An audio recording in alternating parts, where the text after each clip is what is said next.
So, like many organizations and employers, practically every secularist organization and employers went fully remote during the pandemic 2 years ago. And a policy like that was kept to bring on incredible people from all over the country and bring them together. But something like this also brings challenges, including giving everyone good quality health insurance. And so some secular organizations, like American Atheists, for example,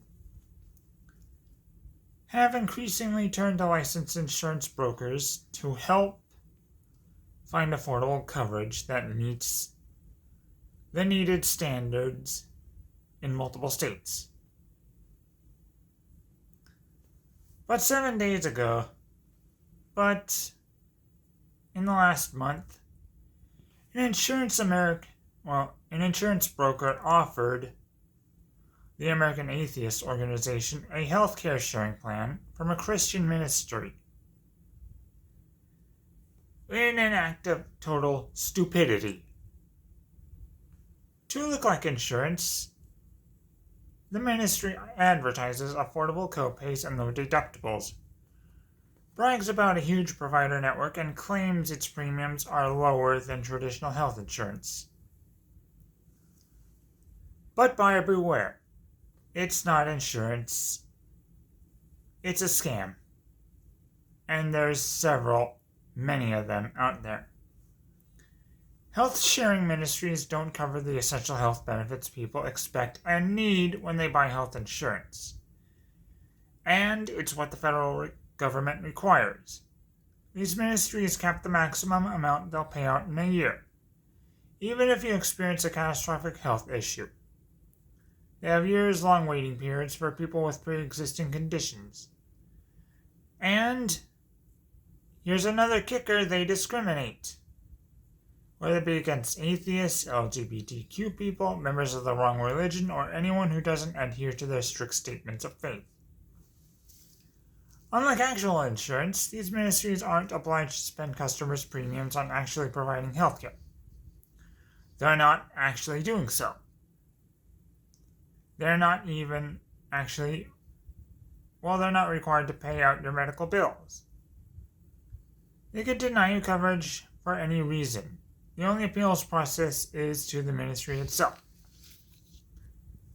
Now, for example, if a licensed insurance broker offered an organization fake Christian insurance as a first option, you can imagine how pervasive and widespread these scams are.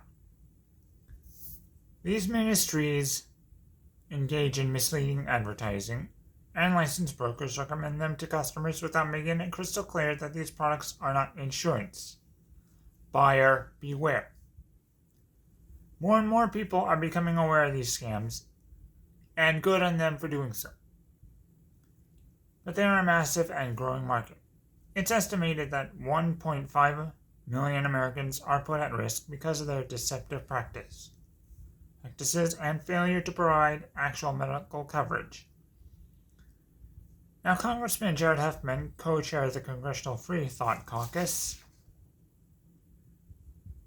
has proposed a bill that would require transparency from these companies and ensure that insurance brokers inform customers that they have better, more comprehensive options.